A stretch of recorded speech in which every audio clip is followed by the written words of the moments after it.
bonne fin de journée tout le monde, bon vendredi. On peut le dire, on a vraiment passé la semaine sur la corde raide avec les négociations intensives pour conclure une entente avec les États-Unis. Et ce n'est pas terminé, parce que le ministre responsable du commerce Canada-États-Unis, Dominique Leblanc, il est toujours à Washington.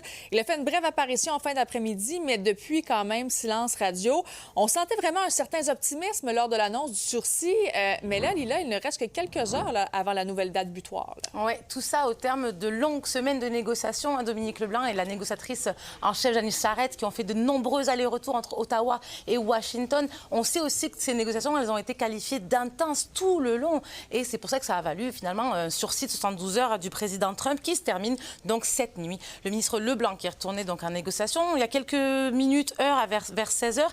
Et puis, Sabrina, les détails sont rares. On sait que nos confrères de CTV ont rapporté ou laissé entendre qu'une baisse des droits de douane sur l'acier et l'aluminium canadien était à prévoir, donc de 50 actuellement à 25 mais aussi les mêmes sources qui disent que l'entente, elle modifierait les règles d'attribution des certificats d'importation de produits laitiers. Alors, accroche-toi, ça veut dire que les transformateurs canadiens comme AgroPure, Lactalis, ils n'auront plus le monopole sur le lait américain. Finalement, aussi, les détaillants pourront en vendre. Donc, on parle de Métro, IGA, qui pourraient donc vendre ces produits laitiers. C'est une porte d'entrée directe pour les consommateurs québécois, finalement, d'avoir accès à ces produits-là. Et puis, il y a de la résistance. Pierre Poilievre, aujourd'hui, il s'est fait questionner à savoir si le Canada devait accepter cette réduction de tarifs sur l'acier et l'aluminium. On parle donc de 25 mais pour lui, ça, c'est inacceptable. On peut l'écouter.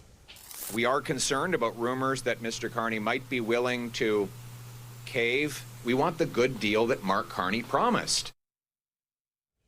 Et donc, d'un autre côté, J.D. Vance qui a critiqué plus ou moins Mark Carney, il dit hier soir, Carney arrive, bombe le torse et dit « Je vais être plus dur que Donald Trump ». C'est hilarant parce que Carney présente ça comme une sorte de victoire pour le Canada, alors qu'au fond, il fait marche arrière sur beaucoup de questions. Mais là, Lila, concernant l'alcool américain sur les tablettes, le choix va finalement revenir aux consommateurs. Ben oui, en fait, on s'est déjà aussi posé la question, est-ce que ce retrait de l'alcool américain blesse les États-Unis? On sait que le Canada était le premier marché d'exportation de vin américain. Et du côté des spiritueux, le marché s'est effondré pour les Américains à moins 60 Alors, à minuit ce soir, si on remet l'alcool américain sur les tablettes, est-ce que le consommateur québécois le voudra? On peut regarder et écouter mon Vox Pop d'aujourd'hui. Si l'alcool américain revient sur les tablettes, les gens devraient quand même faire le choix de choisir des produits québécois. On a beaucoup de choix au Québec. Il faut continuer à le boycotter, puis c'est tout. Qui les remettre sur les tablettes, c'est une chose. Le pas acheter, ça en est une autre. C'est sûr que je veux boycotter les produits américains. Et puis je pense que les gens sont capables de prendre la décision par eux-mêmes de boycotter ou non.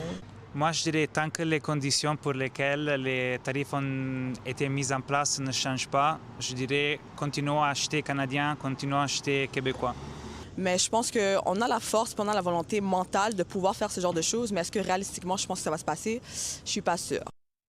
Alors, on va évidemment rester très attentif à savoir si une entente va voir le jour aujourd'hui, demain matin. On restera attentif. Mais en terminant, je rappelle que la révision de l'ACEOM est aussi en cours. Alors, à peine un peu de temps pour Dominique Leblanc de rentrer à Ottawa, changer de chemise et revenir à Washington pour négocier. Voilà, donc on va suivre ça ce soir. Merci beaucoup, Lila. Je t'en prie.